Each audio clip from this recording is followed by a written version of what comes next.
That's You right. don't want him to ever think he would call you that. I understand. I understand. Now you got it, baby.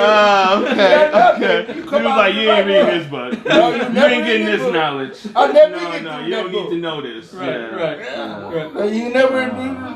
Woo.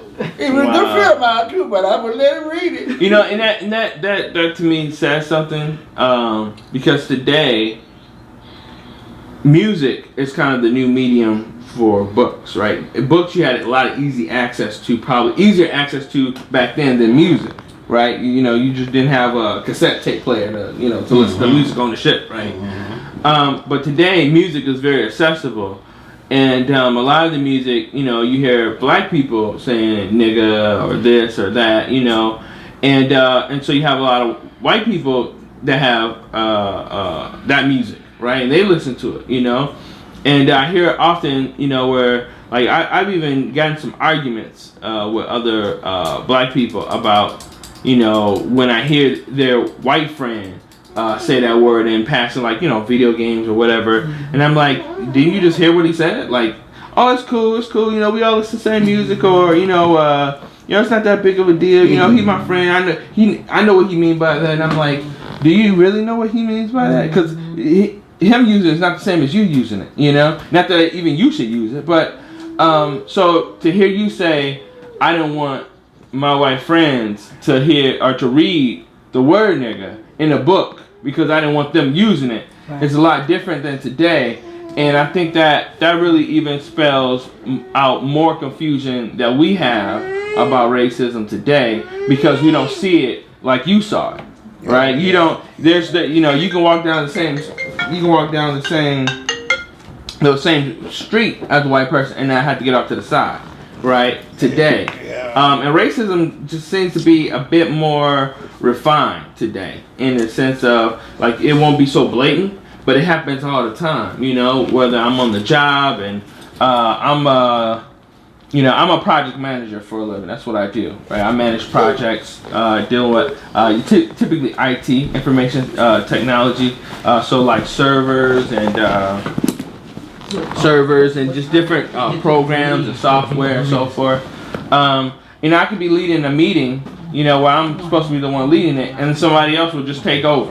You know, white person will take over, and then everybody acts like that's the person in charge, right? You know, and will kind of usurp my authority, you know, in that realm, you know. So different things will happen, or you know, I'll be told, you know, I'm not really qualified when I have 2 master's degrees, you know, and certifications and all this other stuff. So it's different today, you know, and people think that because we have a black president, racism, there's no more racism. You know, racism is gone. And that's the furthest thing from the truth, you know, because you look at the difficult time Barack Obama has as president, you know.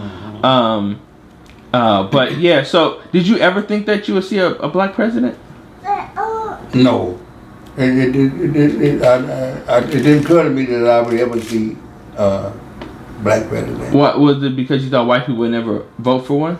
No, it's just because I thought the white was the ruler, or more or less, you know. The white would run the thing, and that's the way to run it. That's where it's gonna be. Do you think now that there's a black president that white people are not still running things? Do you think that now that there's a black president that white people are now no longer running things? Or you think that white people are still running things and we just have a black president? I think they're not running it all together. Yeah, I think we have a part. We have to play a part in everything now. We got a part in Interesting. So, you are 94, right? 94. In April 9th. I hear, and this is kind of more a philosophical question, but a lot of people, you know, you hear say, you know, you ask them, you know, if you could wish for anything, what would you wish for? They say immortality. What do you think about the idea of immortality and being able to live forever? Live forever? Yeah. Do you think? I mean, like, what's your thought on that? It's like, you know, because like I said, you know, you ask somebody, you know, what would you wish for? They say 1,000,000 wishes, or they say $1 million, or they may say, you know, immortality. Wish I could live forever, never die. Like, given all that you've lived through, you know, and all the brothers and the siblings, the family members, the friends. I mean, you've outlived a lot of people. I'm the oldest I know in my family. Nobody made it this far, you know. Right. Yeah. So what is your thought on living so long and the idea of living longer, you know, and outliving so many people, you know? Is that a difficult thing, you know? Because people don't think about those when they say, I want to live forever. Like there's a lot that you know, yeah, you can live forever, but you're going to see a lot of wars. You're going to see a lot of turmoil, you know? You're going to see a lot of things that maybe aren't so good, you know? So what's your thoughts about having lived so long, you know? Like, has it been a blessing and has it ever felt like a curse, you know, to live so long? Or what are your thoughts? I just put in the Lord hand. The Lord is just the Lord, our Father, in charge of all of that. You know, I never thought there was no other way. He the one that provided all that. You know. Yeah. Interesting. Very interesting. So I ask these questions because I don't look at this interview and this time that we're recording as just like about your history and your past, but like also your thoughts. Because like I said, when Kumani gets to be 20 and life is starting to become real, you know, real responsibilities, real situations and circumstances and problems that she has to learn to solve. It would be nice if she could think back to that recording that she watched of her great-grandpa and say, oh, he said some things that made sense. And that she won't lose touch of reality of what we as a people have gone through. Because, again, today, everything is pushing at least black people to the point where, you know, racism doesn't exist. We shouldn't talk about it anymore. That, you know, our history began when we were slaves and things like that. When our history goes much deeper, much further than that. And so I want to get more than just like your history and your past, but some of your thoughts on life. What, if any, advice would you give to those that are going to be your descendants and those that are your descendants even now about life? Like, what would you, if you could, you know, you had 2 minutes to talk about, there's one thing you need to know is this, or, you know, if you do anything in life, make sure you do this, or, you know, treat people this way, or what would be some of your advice that you would give to them when they're 20 or 25? I would say keep your grit together. Your grit. Yeah, just keep yourself, maintain yourself in a lovely manner of way, and treat everybody nice, and just keep the Lord in your side, or you ask Him, you thank Him for all the days and blessings that He gives to you, and you give to other people, and I think that's the key there. And indeed, treat everybody nice in a nice way, in a respectful way. Okay, good. And you know, Aunt Faye and Aunt Mary and Aunt Ed said very closely the same thing. Wow. So you know, that's good to hear. You know, because you know, I think times are gonna get even more difficult. You know, as the future comes. You know, things aren't the way they used to be. You know, you were able to make it with the 8th grade education. Right? 8th grade. With an 8th grade education and able to sustain your whole family.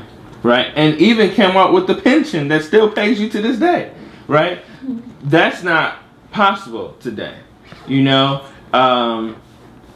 It's very difficult to try and make it with just a high school education, you know, because the jobs and the cost of living has gone up, all these things, and minimum wage, of course, is not keeping up with those things, and whatnot. So it learning about what you were able to do, and then you had a big family, you know, and it was just you at one time, you know, with the help of your sisters, you know, your sister-in-law. So That's very interesting. Because these guys, college is getting more expensive, education is getting more expensive. It's a must. And it's required, especially with technology. Uncle Steve had to get a new phone because they said we just don't support it. So he was forced into learning a new technology, and that's the same way how things are going today. Somebody is sleeping. Oh, I'm sorry. You trying to go to sleep? You take a nap. I got sleepy now. I'll take my nap. Sleepy. Okay. I don't know if I have any more questions.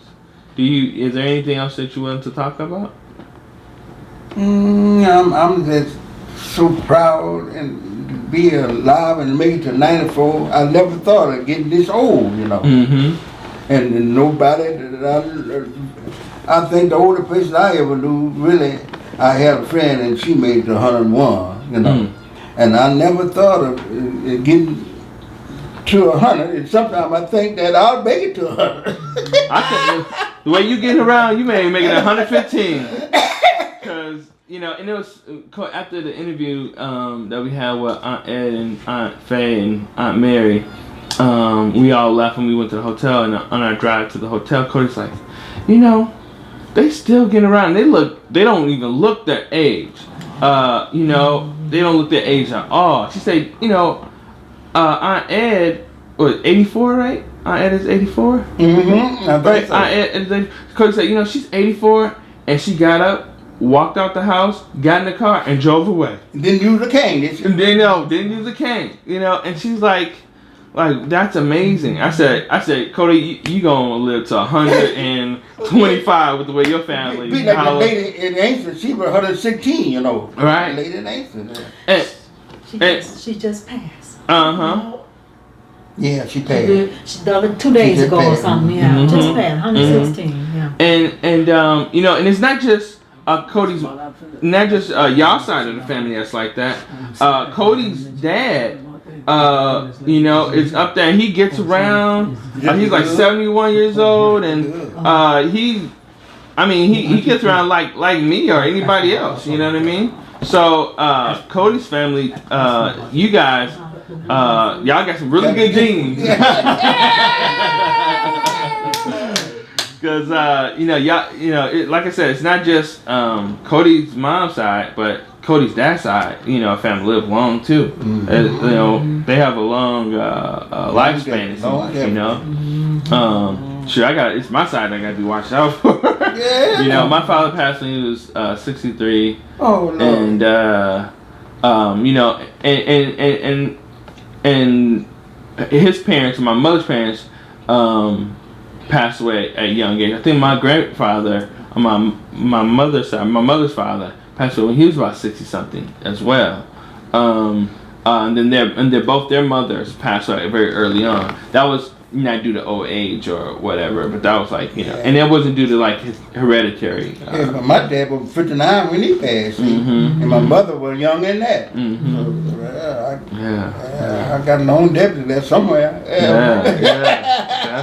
Definitely. Yeah. Mr. Perkins, you got somebody here in this building that is what, 116? And she's almost older than Lady Nathan. She's older than the lady? No, she's almost. Oh, She will be. She's still here. Wow. Yeah, they had a birthday in February. How old is she? 116. 115. 115. All right. Yeah. That's over a century. Yeah, in the building. Yeah. And another thing too, you guys have good memories. We were interviewing Aunt Ed, and Aunt Ed, she remembered things from when she was 3. Wow. Like she told us a story about when they had whooping cough, and Aunt Faye had just been born, and the nurse I think it was Aunt Faye, and the nurse came over to check on the baby, and somehow the mom tried to hide the kids with the whooping cough, because she didn't want them to come take them away, and somehow the nurse must have heard or found out, and notified authorities or whatever, and they came and take 3 of them away. And Aunt Ed was 3 years old when they came and got her, and it was in December, because when I think Aunt Faye was born, it was in December, and they had them gone so long, for 3 months they were gone, that when they came back, it was summer, it was hot outside, and she told us the story about how they kept them in cribs. It was white people. They kept them in cribs at this hospital. And they kept them in cribs so long that Aunt Ed had forgot how to walk. Mm-hmm. And they basically mistreated them, you know. Mm-hmm. And you know, they had to stay there for like 3 months, they said. And they kept them in cribs, didn't really let them get around. And it got to a point where Aunt Ed forgot how to walk because she hadn't walked in so long. And just hearing these type of stories and things like that, you know, it's good information. You know, like I've been working with Cody to create a family tree.